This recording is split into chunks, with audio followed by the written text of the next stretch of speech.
Bueno, amados hermanos, vamos a continuar entonces, por la gracia de Dios y con su ayuda, con la serie que traemos de la epístola a los Hebreos, capítulo 11. Las biografías de fe, los héroes de la fe. Hemos visto ya varias biografías, ¿cierto? Hemos visto a Abel, Enoc, Abraham, Sara, Isaac, Jacob. Y también hemos visto a Moisés en varias oportunidades.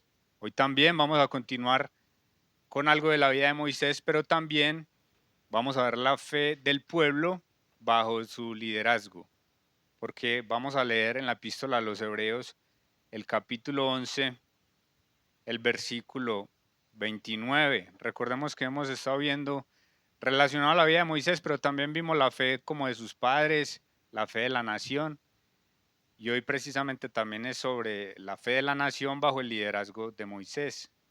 Hebreos capítulo 11, versículo 29 dice la Sagrada Escritura: Por la fe pasaron el mar rojo como por tierra seca, e intentando los egipcios hacer lo mismo, fueron ahogados. Bendita palabra del Señor. Me asombra mucho la capacidad del escritor de la epístola a los Hebreos de resumir el capítulo 14 y el capítulo 15 de Éxodo en este mero versículo. Por la fe pasaron el mar rojo como por tierra seca, e intentando los egipcios hacer lo mismo, fueron ahogados. En la última oportunidad estuvimos viendo entonces a Moisés sacando a la nación de Egipto y estuvimos viendo lo que fue la Pascua, cómo a través de esas 10 plagas Dios estaba, por decirlo de alguna manera, compitiendo con el faraón de Egipto por quién es el verdadero dueño del trono. Pero, amados hermanos, faltaba todavía algo más y es lo que vamos a ver hoy. Vamos a ver un evento trascendental, fundamental en lo que es la historia de la nación de Israel. Podríamos decir que es el hito fundacional de la nación de Israel, el cruce del Mar Rojo, que es algo a todas luces extraordinario. Hay batallas en las guerras que son definitivas. La batalla de Berlín, por ejemplo, fue la definitiva en la Segunda Guerra Mundial. El 16 de abril de 1945, el Ejército Rojo de la Unión Soviética asedia lo que es la capital alemana, que era, por decirlo así, el último bastión de Hitler. Y lo asedia a tal punto que provoca el suicidio de Hitler el 30 de abril de 1945 y el 2 de mayo, es decir, 2 o 3 días después, la rendición del general Weidling, marcando así el final de la Segunda Guerra Mundial. Hoy vamos a ver entonces, y así he titulado el mensaje, el triunfo definitivo de Dios sobre el faraón. Hoy veremos el triunfo definitivo de Dios sobre Faraón y el inicio de Israel como una nación redimida. En primer lugar, amados hermanos, quiero que veamos que el enemigo es una fiera herida. Yo creo que todos hemos visto cuando en las películas o en las historias hay una batalla ahí entre el bueno y el malo y esa batalla dura una considerable cantidad de tiempo y pareciera que el bueno ya ganó ahí sobre el malo, pero ponen una escena ahí, el camarógrafo se enfoca ahí en la manito del malo ahí acostado y llega y la mano se mueve, ¿cierto? Se mueve y ahí mismo, ay, ¿cómo así este man todavía no ha muerto? Y se levanta otra vez y como con una última fuerza va a dar batalla, va a seguir dando batalla. Y eso es lo que vamos a ver hoy. Uno creería que el faraón ya después de que, listo, ya se murió el primogénito y él en medio de su dolor les dice, váyanse, que ahí va a terminar todo. Pero resulta que no fue así. Vamos al libro de Éxodo, vamos a estar mirando el capítulo 14 y el capítulo 15. En Éxodo capítulo 14 vamos a leer versículos 1 al 4. Habló Jehová a Moisés diciendo: Di a los hijos de Israel que den la vuelta y acampen delante de Pi Hahirot, entre Migdol y el mar hacia Baal-Zephón, delante de él acamparéis junto al mar.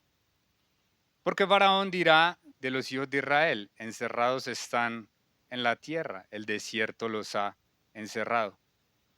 Yo endureceré el corazón de Faraón para que lo siga, y seré glorificado en Faraón y en todo su ejército, y sabrán los egipcios que yo soy Jehová. Y ellos lo hicieron así.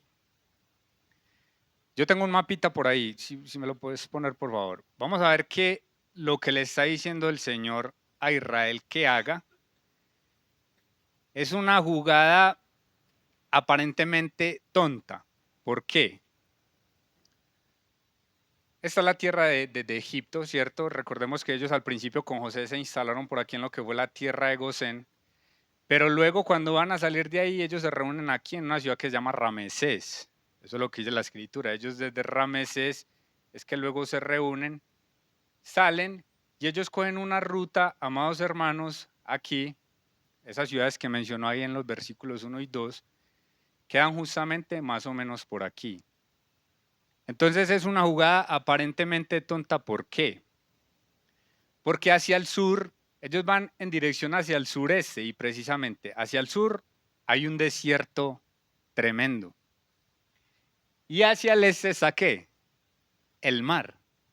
Entonces, humanamente hablando, es una jugada tonta.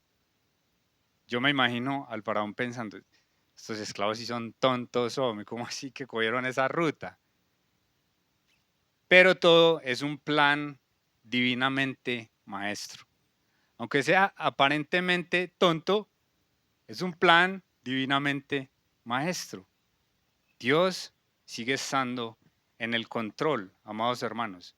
En Éxodo capítulo 6, versículos 6 al 8, cuando Dios le anuncia a Moisés, está todo el plan que él tiene, y vamos a ver que el plan de Dios va conforme a lo planeado. Por tanto dirás a los hijos de Israel: yo soy Jehová.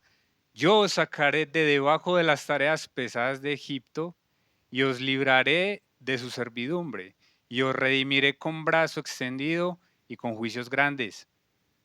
Y os tomaré por mi pueblo y seré vuestro Dios, y vosotros sabréis que yo soy Jehová vuestro Dios, que os sacó debajo de las tareas pesadas de Egipto. Y mira el versículo 8. Esta mañana en el discipulado estábamos viendo que cuando Dios hace algo con nosotros, nos prohíbe algo, nos pone a hacer otra cosa. Y es que ese es el proceder de Dios. Él no dice solamente: los voy a sacar de Egipto y ya, y ustedes verán a ver qué hacen. No, yo los voy a sacar de aquí y los voy a meter en esta tierra. Los meteré en la tierra por la cual alcé mi mano, jurando que la daría a Abraham, a Isaac y a Jacob, y yo os la daré por heredad. Yo Jehová. Él jura por sí mismo, porque no hay nadie mayor por quien jurar, que él va a hacer esto con la nación de Israel. Todo va entonces conforme al plan. Seguramente el faraón: no, pues, ¿cómo van a hacer eso? Se mataron solos. Vamos a seguir leyendo entonces ahí en Éxodo capítulo 14, el versículo 5 que dice: y fue dado aviso al rey de Egipto que el pueblo huía. Y el corazón de Faraón y de sus siervos se volvió contra el pueblo y dijeron: ¿cómo hemos hecho esto de haber dejado ir a Israel para que no nos sirva? Él se está dando palo a sí mismo. Le está diciendo: yo sí soy tonto, hombre, ¿cómo así que por esta emoción, esta tristeza de que se murió mi hijo, cómo es que dejé que se fuera la mano de obra de Egipto? Estos esclavos, se me está yendo la ganancia. Yo sí soy bien tonto, ¿cómo hago yo eso, hombre? Y ellos empiezan entonces a dar palo. Tremendo, hermanos, que haya un arrepentimiento de esa forma. De ahí que la escritura haga esa diferencia entre arrepentimientos. Dice que la tristeza y el arrepentimiento que viene de Dios, la tristeza que viene de Dios produce un arrepentimiento y es un arrepentimiento que es para vida. Eso está allá en la epístola a los Corintios. Pero tremendo que también exista ese arrepentimiento de que no se, de que se hicieron, de que no se hicieron cosas malas. Como cuando, por ejemplo, a usted, una persona, le dice una mala palabra y usted en el momento estuvo bloqueado, no supo responder, después sale y se va para la casa y dice, yo por qué no le dije esto, a este fulano, hombre. Yo por qué me dejé decir eso. Y uno se arrepiente de que no hizo algo malo. ¿Se dan cuenta de eso? Y así es lo que le está pasando en este momento al faraón. ¿Cómo así que yo dejé ir a esta gente? ¿Y ahora qué vamos a hacer? Necesito reconstruir otra vez este imperio y ya no tengo gente. Un arrepentimiento, hermanos, para muerte. Cuando nosotros nos arrepentimos, estamos llamados a arrepentirnos para vida. Un cambio de mente totalmente, metanoia, cambio de mente, cambio de pensamiento, pero para vida, no al contrario, lo que le está pasando a Faraón aquí. Y unció su carro, versículo 6, y tomó consigo su pueblo. Vamos a leer hasta el 9. Y tomó 600 carros escogidos y todos los carros de Egipto y los capitanes sobre ellos. Y endureció Jehová el corazón de Faraón, rey de Egipto. Y él siguió a los hijos de Israel. Pero los hijos de Israel habían salido con mano poderosa. Siguiéndolos pues los egipcios, con toda la caballería y carros de Faraón, su gente de a caballo y todo su ejército, pasó lo inevitable. Los alcanzaron acampados junto al mar, al lado de Pi Ajirot, delante de Baal Zephón. Aquí estamos viendo, amados hermanos, una batalla entre David y Goliat. Un pueblo que va a pie, un pueblo que lleva animales, un pueblo que lleva mujeres, niños pequeños. ¿A qué velocidad podrán caminar? Muy, muy despacio. Por otro lado, tenemos al ejército mejor preparado del mundo de la época, los mejores capitanes, la mejor caballería, la mejor infantería, de todo. Tenían sus carros, sus coches en los que ellos se movilizaban y así le llevaran 2 o 3 días de ventaja, simplemente era cuestión de tiempo alcanzarlos. Tenemos una batalla entre David y Goliat. En estos días que veía un artículo sobre David y Goliat, leí una frase bien impactante. Decía, hablaba acerca de Goliat. Goliat era un gigante tremendo. Decían, ustedes conocen a Shaquille O'Neal, el basquetbolista, un man grandísimo. Según las medidas de él mide medio metro todavía más que Shaquille O'Neal, Goliat. A cualquiera se asustaría delante de ese sujeto. Pero decía una frase, para los demás soldados israelitas él era demasiado grande para vencerlo. Para David era demasiado grande para fallar en cuanto a las piedras que él lanzaba. Más que él decía, este tan grande yo le tengo que pegar alguna pedrada, pues. Él lo vio fue como una posibilidad. Y aquí tenemos otra batalla entre David y Goliat, un pueblo que está, por decirlo así, desvalido, y un pueblo guerrero completamente. Pero sabemos quién ganó al final entre David y Goliat, ¿sí o qué? Y aquí también se va a presentar lo mismo, amados hermanos. Pero me llama mucho la atención también cuando habla sobre la dureza del faraón. Una parte dice que el Señor lo endureció, pero también por toda la escritura en el libro de Éxodo se llama que él dice que él mismo endureció su propio corazón. Y nosotros tenemos que tener mucho cuidado cuando endurecemos el corazón, hermanos. Y sobre todo las personas que han escuchado acerca del Señor Jesucristo con constancia y endurecen su corazón. Aunque no pretendan endurecerlo, pero cuando no obedecemos al mandamiento de arrepentirnos y creer en Él, ciertamente estamos desobedeciendo. Y eso nos va endureciendo. Y endurecernos trae consecuencias, como se las va a traer al faraón. Y como dice, en el libro de Proverbios capítulo 29, versículo 1.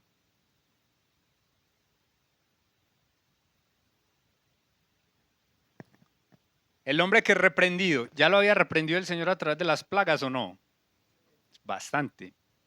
Y aún así, endurece la cerviz, de repente será quebrantado y no habrá para él medicina. El hombre que reprendido endurece la cerviz, de repente será quebrantado y no habrá para él medicina. Hermanos, Romanos capítulo 2, versículo 4 al 5.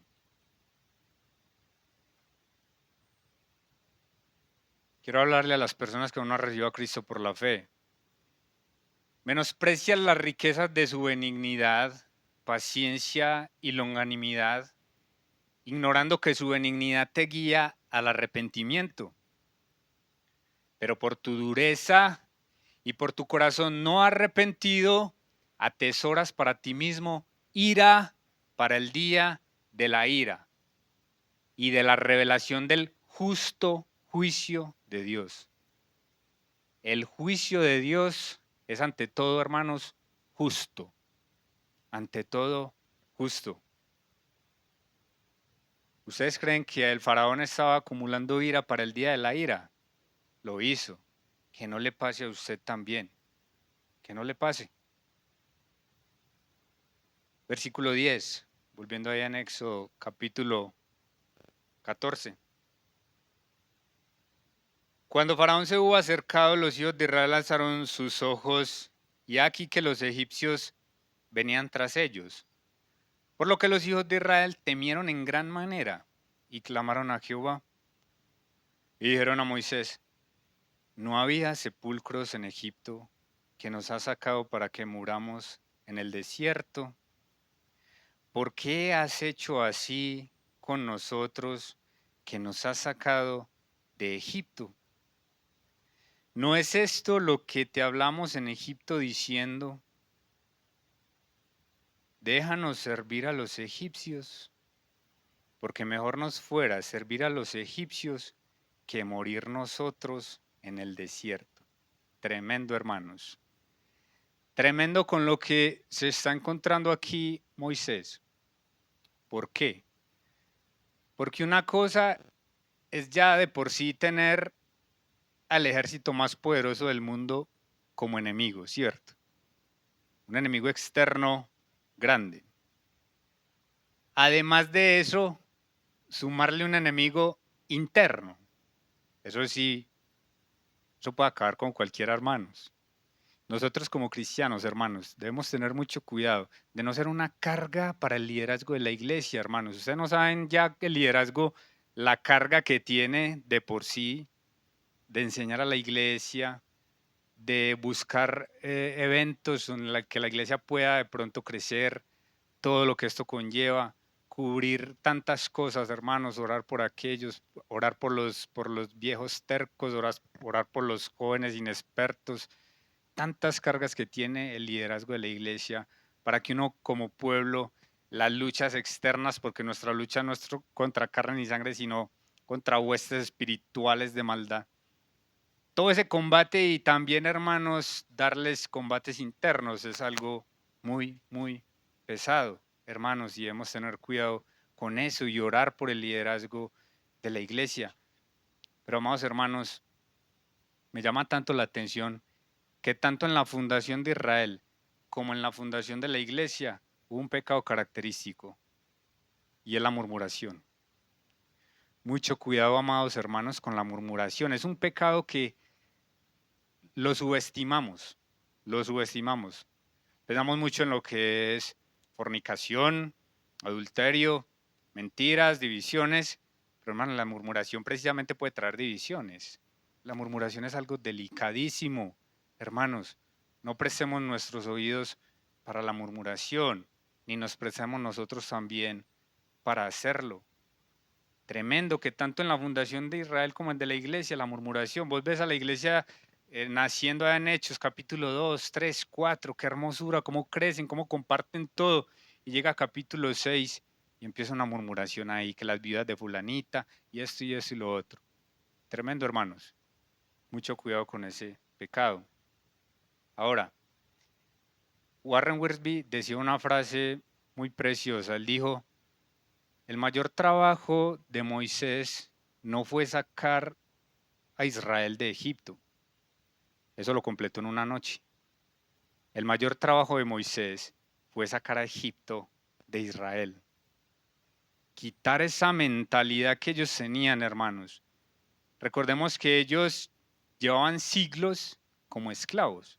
Y eso también hay que mirarlo un poco a favor del pueblo porque fácilmente les damos duro y no pensamos de que ellos llevaban siglos con una mentalidad de esclavos, que ahorita les voy a leer algo al respecto. Versículo 13 y 14. Qué hermosura Moisés. Qué belleza, hermanos. Esta semana Diego nos enseñaba sobre la mansedumbre, nos puso el ejemplo de Moisés. Y aquí vamos a ver la mansedumbre de Moisés. Mansedumbre no es ser uno tonto. Mansedumbre alguien lo definió como poder en reposo. Y es bien bonita esa definición. Mira, Moisés dice, Moisés en lugar de reprocharles, en lugar de decirles, váyanse entonces a ser esclavos otra vez, cualquiera de nosotros les hubiera dicho así, cierto. Si están tan cansados, entonces váyanse, hombre, yo me voy con los que quieran irse conmigo. No, nada. Mire la respuesta tan amorosa, tan preciosa. Dice, Moisés dijo al pueblo, no temáis, estad firmes y ved la salvación que Jehová hará hoy con vosotros. Porque los egipcios que hoy habéis visto, nunca más para siempre los veréis. Jehová peleará por vosotros y vosotros estaréis tranquilos. Qué maravilla, hermano. Esto hace un buen líder. Esto hace un buen líder. A pesar de la ingratitud, a pesar de los problemas que le puedan causar a estas ovejitas, Él los trata con amor, con amabilidad. Les recuerda las palabras del Señor. Los anima, los llama a que no teman, a que estén firmes, a que vean al Señor en acción. Moisés tiene la perspectiva correcta. No está viendo un problema, más bien les dice, vamos, aquí esta es una oportunidad donde vamos a ver a Dios actuar. Qué maravilla perspectiva la que tiene Moisés. Cuando el apóstol Pablo a Timoteo le escribe los requisitos para ser obispo, para ser líder, menciona algo bien lindo en 1 Timoteo capítulo 3, versículo 3. Dice, no dado al vino, no pendenciero, no codicioso de ganancias deshonestas, sino amable, apacible, no avaro, amable y apacible. ¿Creen que eso es lo que está mostrando Moisés o no? Una amabilidad y una apacibilidad, hermanos, que es fruto del Espíritu Santo. Dominio propio. Un escritor llamado Eric Hoffer dijo, hablando sobre Moisés, Moisés sabía que la transformación de los esclavos en hombres libres era más difícil y dolorosa que la transformación de hombres libres en esclavos. Tremendo, ¿no? La repito, Moisés sabía que la transformación de los esclavos en hombres libres era más difícil y dolorosa que la transformación de hombres libres en esclavos. Usted con una persona libre hoy, la secuestra, ya la tiene esclava. Pero si esa persona dura bastante tiempo en esta situación, luego ese cambio de mentalidad es algo tremendo. Estas personas les damos muy duro, pero no comprendemos, hermanos, que llevaban toda la vida siendo esclavos. Y eso es algo a tener en cuenta. Un hombre llamado Víctor Frankl, él fue neuropsiquiatra y él le tocó lamentablemente vivir de primera mano lo que fue estar en los campos de concentración durante la Segunda Guerra Mundial. Él era judío. Y el hombre analizó desde su perspectiva de neuropsiquiatra la actitud de las personas cuando llegaban a estos campos de concentración. Él, por ejemplo, analizó que la primera reacción que tenían los cautivos era el shock. Ellos llegaban inmediatamente, entraban en un estado de shock. Era un cambio abismal completamente y las cosas que veían allá es algo impresionante, hermano. Leer este testimonio es tremendo, es tremendo. Él dice que después de pasar ese estado de shock, ellos pasaban a un estado como que les daba todo lo mismo ya. Luego de que se acoplan y que empiezan a ver esa cantidad de atrocidades, ya luego las veían y para ellos era como si nada. Tremendo eso desde el punto de vista psicológico, psiquiátrico. Que ellos ya eso como se dice por ahí, ni se inmutaban, ¿cierto? No sentían ni mu, dice uno por ahí. Pero también el hombre analizó la fase después de la liberación. Aquí les quiero leer un poquito, dice. Analicemos ahora en la última parte del examen de la psicología del campo de concentración las reacciones del prisionero después de su liberación. Para describir estas experiencias que por fuerza han de ser personales, retomaremos la narración en aquel pasaje en que, tras varios días de gran tensión, al fin se izó la bandera blanca a la entrada del campo. Al estado de ansiedad siguió una relajación total, pero se engañaría quien creyese que nos volvimos locos de alegría. ¿Qué sucedió? Con pasos torpes los prisioneros nos agolpamos en la puerta del campo. Observábamos con recelo a nuestro alrededor y nos interrogábamos unos a otros con la mirada. Luego nos aventuramos a dar unos pasos fuera del campo, y en esa ocasión nadie impartía órdenes a gritos, ni debíamos agacharnos o escabullirnos rápidamente para esquivar un golpe o un puntapié. ¿Creen que así sentían los cautivos allá en Egipto? Ellos trabajando y si se descuidaban inmediatamente los capataces, hermano, esto tiene un impacto psicológico tremendo. Oh no, increíblemente los guardias nos ofrecían cigarrillos.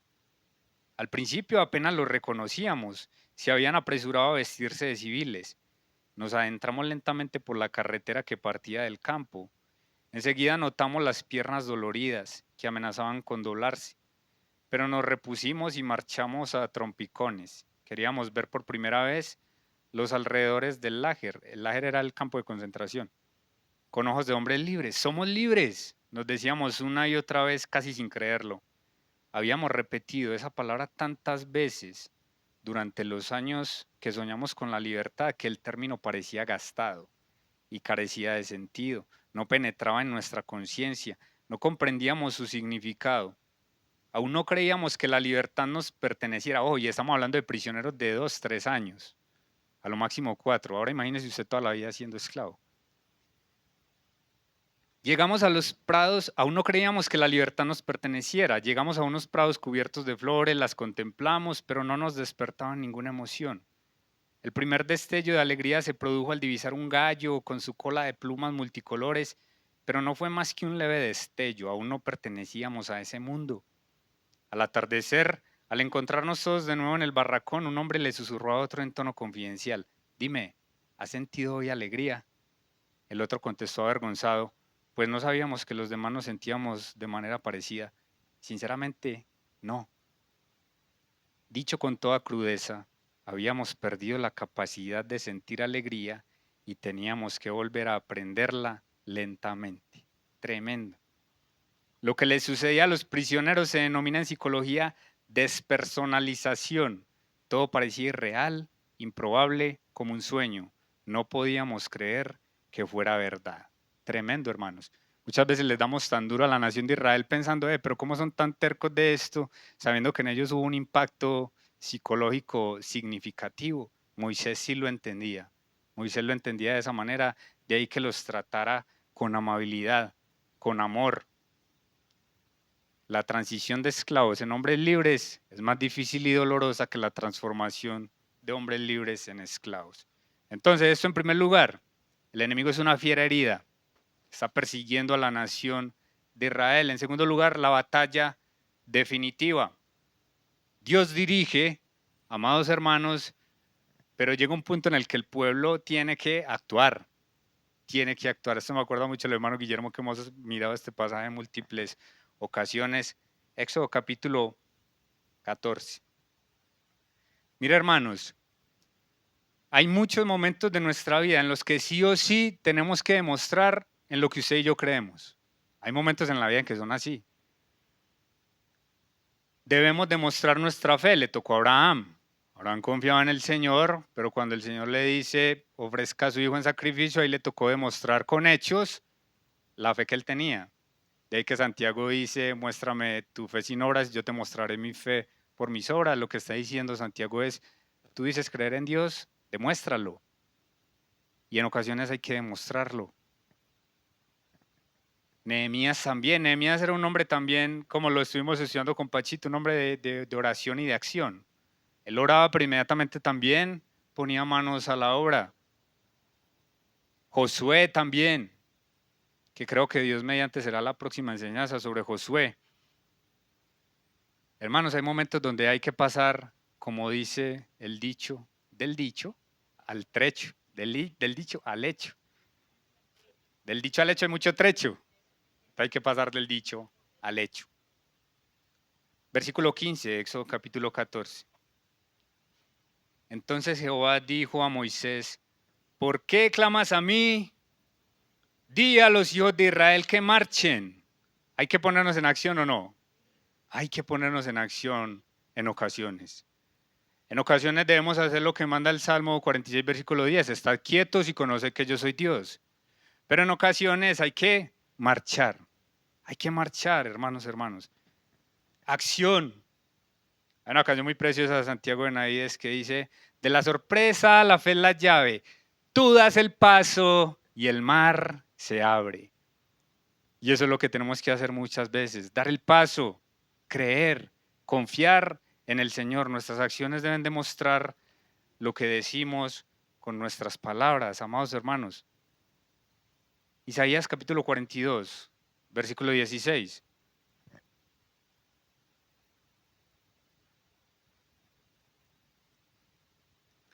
Guiaré a los ciegos por camino que no sabían, les haré andar por sendas que no habían conocido. Delante de ellos cambiaré las tinieblas en luz y lo escabroso en llanura. Estas cosas las haré, no los desampararé. Eso es lo que hace el Señor. Como dice también el himno, sendas Dios hará donde piensas que no hay. Él obra de maneras que no podemos entender. Precioso nuestro Señor. ¿Por qué clamas a mí? Di a los hijos de Israel que marchen. Hermano, hermana, no sé por qué vienes orando hace tiempo. Solamente tú y el Señor lo saben. Pero también el Señor te dice, marcha, marcha. No te quedes solamente en oración. Es hora de pasar a la acción. Es hora de pasar a la acción, amados hermanos. Versículo 16. Y tú alza tu vara, extiende tu mano sobre el mar y divídelo.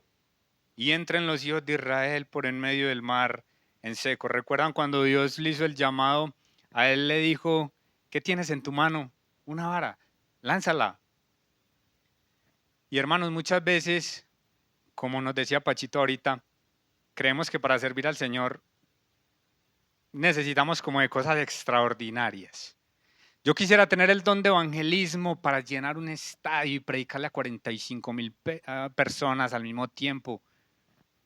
O yo quisiera tener millones y millones de pesos para apoyar a los mejores evangelistas que hayan y lleven la palabra de Dios por todas partes, para apoyar iglesia, para apoyar la emisora.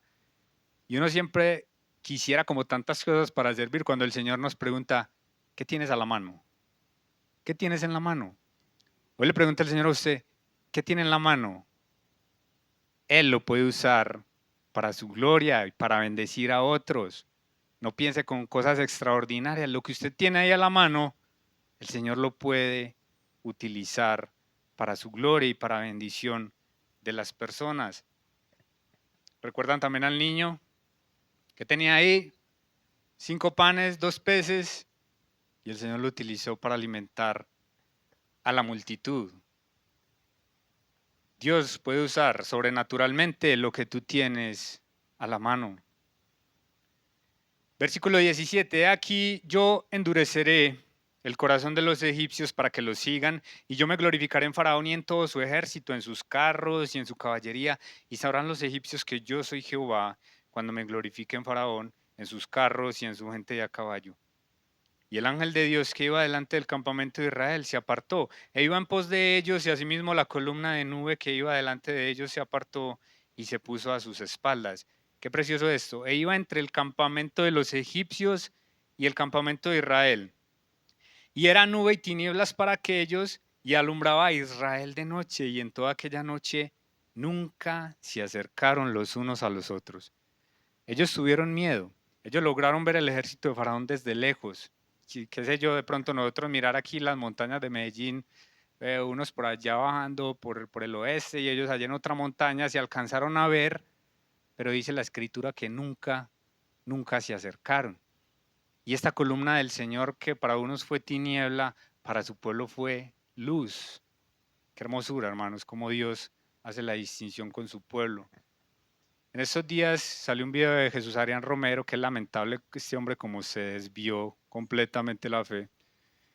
Salió a creerse muy piadoso, a creerse más bueno que Dios, a decir que en el Salmo 91 cuando dice, caerán a tu lado 1000 y 10.000 a tu diestra, mas a ti no llegará. Él decía, ¿alguien quiere pensar en los 1000 y 10.000 de la diestra y de la siniestra? Es decir, como cuestionar a Dios por esas personas que perecen, cuando vimos ahorita que los juicios de Dios son ¿qué? Justos, justos y verdaderos son sus caminos. Y también sigue diciendo el Salmo no se queda ahí simplemente, sino que dice, ciertamente con tus ojos mirarás y verás la recompensa de ¿quién? De los impíos. ¿Por qué pretender ser más buenos que Dios, amados hermanos? Aquí el Señor protege a su pueblo y el Señor tenía el contexto de toda la historia, cómo unos oprimieron a los otros por tantos años. Dios cuida entonces a su pueblo y el plan maestro se está gestando. Versículo 21. Y extendió Moisés su mano sobre el mar e hizo Jehová que el mar se retirase por recio viento oriental toda aquella noche y volvió el mar en seco y las aguas quedaron divididas. ¡Qué poder, amados hermanos! A veces no dimensionamos lo que está pasando aquí. Es algo tremendo lo que Dios está haciendo cuando divide el mar rojo en dos. Si me vuelves a poner el mapa, por favor. Aquí esta partecita es por donde ellos cruzan, hermanos. Tremendo. Qué maravilla lo que hace el Señor. Abre el mar en dos. ¡Qué poder! ¿Es algo que va contra la naturaleza o no? Sin duda. El Señor Jesucristo también demostró que las leyes de la naturaleza no lo afectaban a Él. ¿Recuerdan cuando camina sobre el agua? ¿Qué es lo natural que pase cuando un cuerpo, una masa, vaya sobre agua? Que se hunda. Es lo natural. El Señor está demostrando que a Él no le aplicaban esas leyes de la naturaleza porque Él es el que dictó las leyes de la naturaleza. Camina sobre el agua. Pero no solo hizo eso, más aún cuando resucitó, dice la Biblia que Él ¿qué hace? Asciende al cielo. Es decir, no solamente que las leyes de la naturaleza no le aplican a Él, sino que Él va en contra de las leyes de la naturaleza. ¿Qué poder el de nuestro Señor cuando abre el mar? Es algo que va totalmente en contra de la naturaleza. Qué poder de nuestro Dios. Entonces los hijos de Israel entraron por en medio del mar, en seco, teniendo las aguas como muro a su derecha y a su izquierda, como muro, como muro. Para el Señor el agua, que es un líquido que uno no puede ni siquiera atrapar un poquito aquí en la mano porque por cualquier parte se escabulle, lo hace tan fuerte como un muro, hermanos. Y unos muros tremendos en Jericó los hace como agua, los hace caer.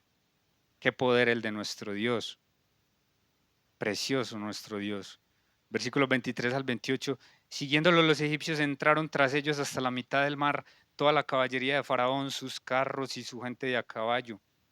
Aconteció a la vigilia de la mañana que Jehová miró el campamento de los egipcios desde la columna de fuego y nube y trastornó el campamento de los egipcios. Y quitó las ruedas de sus carros y los trastornó gravemente.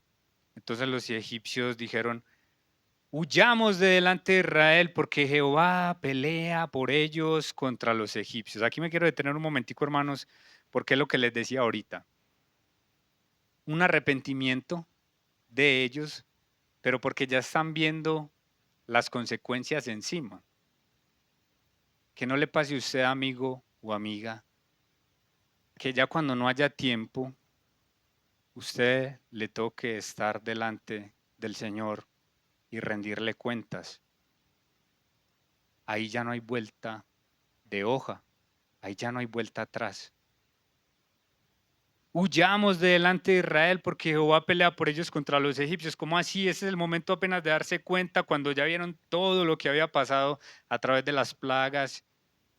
Ya habían visto todo esto y ya a última hora van a decir, es que es el Señor el que está peleando por ellos. ¿No se habían dado cuenta en serio? Amados hermanos, que no nos arrepintamos en el día final, que sea ya demasiado tarde, cuando estemos viendo las consecuencias de nuestras malas decisiones, que ahí sí ya queremos hacer algo. No, el tiempo aceptable es hoy. ¿Recuerdan a Belsasar? Muy contento, en su fiesta manda a traer los vasos que trajeron los cautivos de Israel, se divierte, seguramente pensó que el Dios de Israel era como los demás dioses, que no oyen ni ven ni sienten. Vamos a tomar aquí en estos vasos, y burlándose de Dios, sintió miedo cuando vio la mano escribiendo en la pared su juicio. Mene, Mene, Tekel, Parsin, dice la Sagrada Escritura que cómo estaban sus rodillas. Una le daba a la otra del susto que él tenía, hermanos. Eso mismo le está pasando aquí a estos egipcios. Se dieron cuenta ya cuando estaban ahí metidos que era el Señor el que peleaba por ellos. Jehová dijo a Moisés, extiende tu mano sobre el mar para que las aguas vuelvan sobre los egipcios, sobre sus carros y sobre su caballería. Entonces Moisés extendió su mano sobre el mar, y cuando amanecía el mar se volvió con toda su fuerza. Ahora sí, la naturaleza simplemente haciendo lo suyo. Y los egipcios al huir se encontraban con el mar, y Jehová derribó a los egipcios en medio del mar. Y volvieron las aguas y cubrieron los carros y a la caballería, y todo el ejército de Faraón que había entrado tras ellos en el mar, no quedó de ellos ni uno. Ni uno, hermanos. Qué poder de Dios, qué justicia. Maravilloso es el Señor. El triunfo entonces definitivo. Ahora sí, el malo quedó completamente destruido. Y los hijos de Israel fueron por en medio del mar, en seco, teniendo las aguas por muro a su derecha y a su izquierda. Así salvó Jehová aquel día a Israel de mano de los egipcios. E Israel vio a los egipcios muertos a la orilla del mar. Y vio Israel aquel grande hecho que Jehová ejecutó contra los egipcios. Y el pueblo que hizo, temió a Jehová. Y creyeron a Jehová y a Moisés, su siervo. Pastor Antonio nos estuvo enseñando hasta hace poquito, la lección anterior en el discipulado, nos enseñó la diferencia entre temor y miedo. Aquí lo podemos ver explícitamente. El pueblo de Egipto tuvo ¿qué? Miedo cuando vio todo esto que era el Señor y aguas aquí y aguas acá y después sienten que esto viene encima.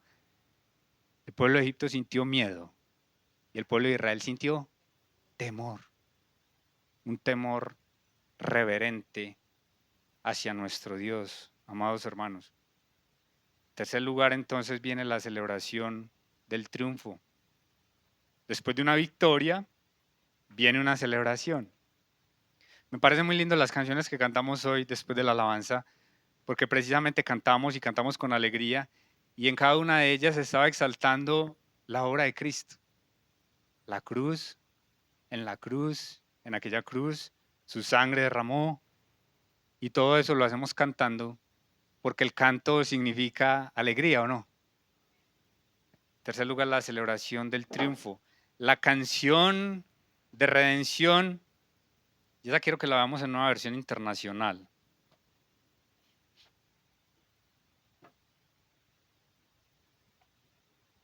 El cántico de Moisés, me encantaría tanto escuchar este cántico algún día. el cántico de Moisés. Entonces Moisés y los israelitas entonaron un cántico en honor del Señor, que a la letra decía: cantaré al Señor, que se ha coronado de triunfo, arrojando al mar caballos y jinetes. El Señor es mi fuerza y mi cántico, Él es mi salvación, Él es mi Dios y lo alabaré, el Dios de mi Padre, y lo enalteceré. El Señor es un guerrero, su nombre es el Señor. El Señor arrojó al mar los carros y el ejército del faraón. Los mejores oficiales egipcios se ahogaron en el Mar Rojo, las aguas profundas se los tragaron, como piedras se hundieron en los abismos. Tu diestra, Señor, reveló su gran poder. Tu diestra, Señor, despedazó al enemigo. Me gusta mucho esta palabra. Esta palabra reveló. ¿Qué significa revelar? Así con V. Mostrar, descubrir, revelar con V. Revelar con B si es de rebelión, ¿cierto? Pero este revelar con V significa descubrir. Y cuando se descubre algo, es porque generalmente estuvo ahí, siempre estuvo ahí, pero se reveló, se descubrió. Y hay que, por ejemplo, en un torneo, un equipo de fútbol, es la revelación, porque sobresalió de algún motivo, pero siempre estaba ahí, solo que sobresalió. Y así es el brazo de nuestro Señor, así es el poder de nuestro Dios.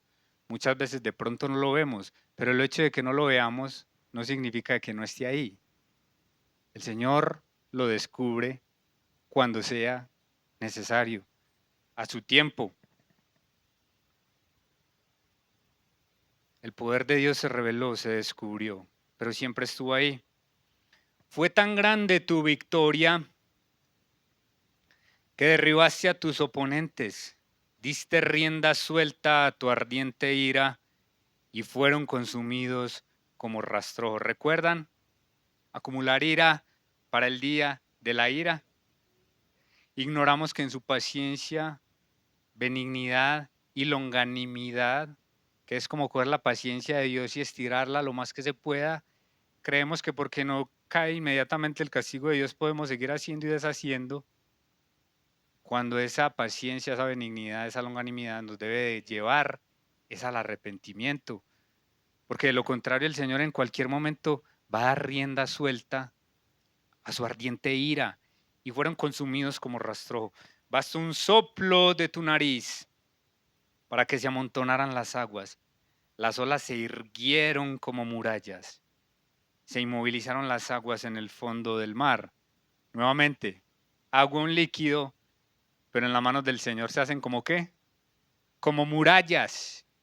Y murallas, como lo vamos a ver después con Josué, se van a hacer como agua. Cuando el Señor habla, cuando el Señor sopla. ¿Cuál era el propósito de Faraón? Versículo 9. Iré tras ellos y les daré alcance, alardeaba el enemigo. Repartiré sus despojos hasta quedar hastiado. Desenvainaré la espada y los destruiré con mi propia mano. ¿A quién se les parece estas palabras que se utilizan aquí? ¿A quién se le han aplicado en la Biblia? ¿Recuerda cuando el Señor Jesucristo habló de Satanás, qué dijo de él? ¿Que él vino a qué? Matar, hurtar y destruir. Eso es lo mismo que quería Faraón. Muy seguramente él pretendía, bueno, voy a ir.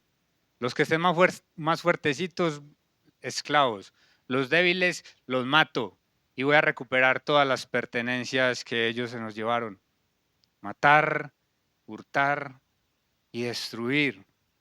Eso decía el enemigo, jactándose quizá de su poder y de su ejército, pero no contaba con el poder del Señor.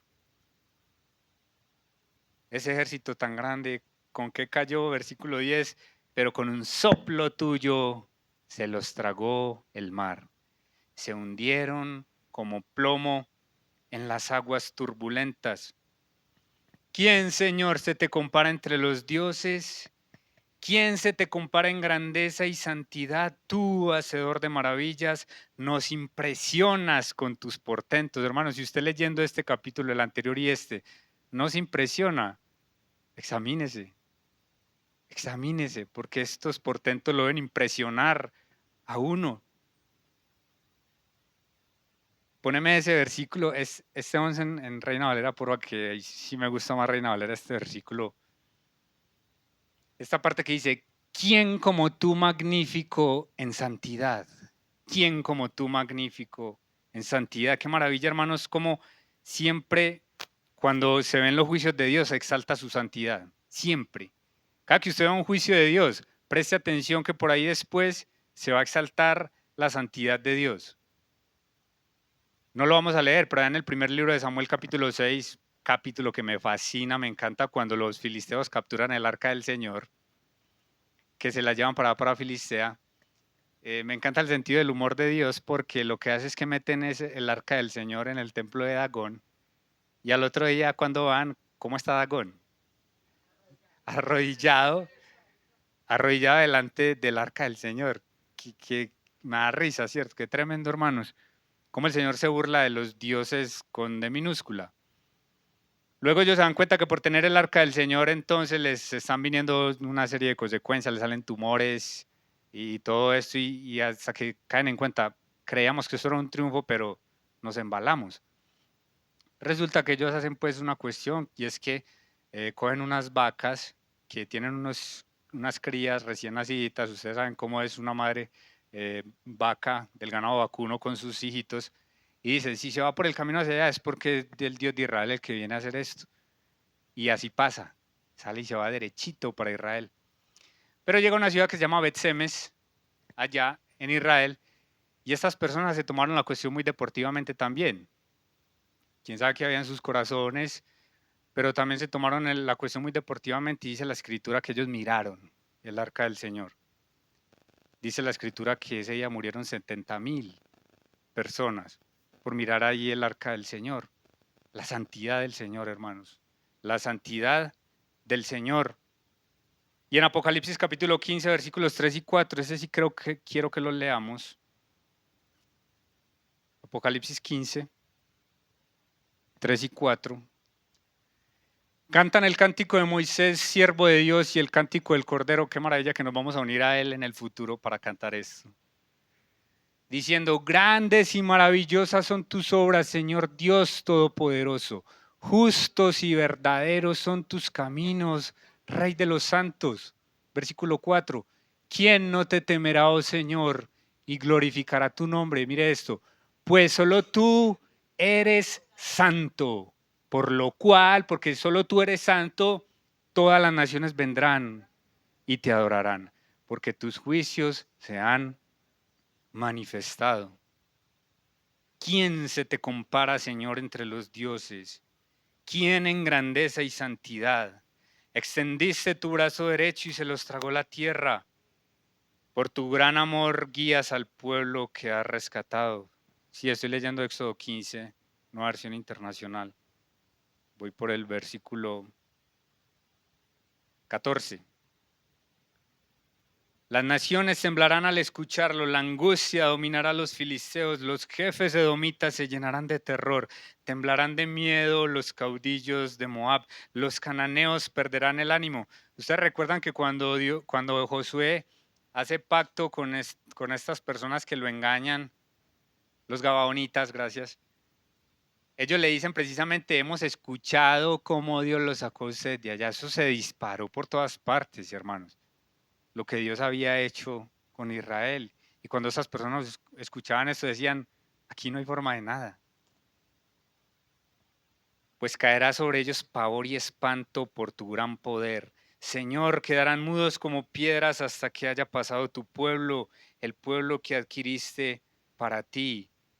Tú los harás entrar y los plantarás en el monte que te pertenece, en el lugar donde tú, Señor, habitas, en el santuario que tú, Señor, te hiciste. Versículo 18, el Señor reina por siempre y para siempre.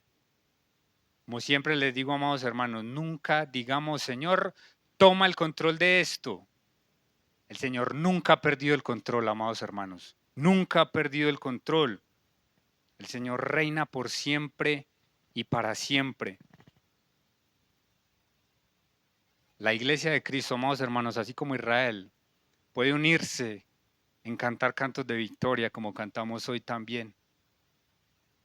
Pero quiero terminar leyendo un canto que hace el apóstol Pablo en la primera epístola a los Corintios, capítulo 15, versículos 54 al 58. Es como si Pablo se jactara de la muerte, hermanos, y es que en cierto sentido, no es que nos burlemos de la muerte, porque obviamente hay que respetar esas cosas, no es que entonces, como Dios ya venció la muerte, entonces yo voy a ir a caminar por la cornisa del edificio Coltejer. No, pero sí nos podemos burlar del poder de la muerte, como le dice el apóstol Pablo aquí. Y cuando esto corruptible se haya vestido de incorrupción y esto mortal se haya vestido de inmortalidad, entonces se cumplirá la palabra que está escrita: sorbida es la muerte en victoria. ¿Dónde está, oh muerte, tu aguijón? ¿Es una burla o no? ¿Dónde, oh sepulcro, tu victoria? Ya que el aguijón de la muerte es el pecado y el poder del pecado la ley. Mas gracias sean dadas a Dios, que nos da la victoria por medio de nuestro Señor Jesucristo. Versículo 58 y terminamos. Así que, hermanos míos amados, estad firmes y constantes, creciendo en la obra del Señor siempre, sabiendo que vuestro trabajo en el Señor no es en vano. Amén.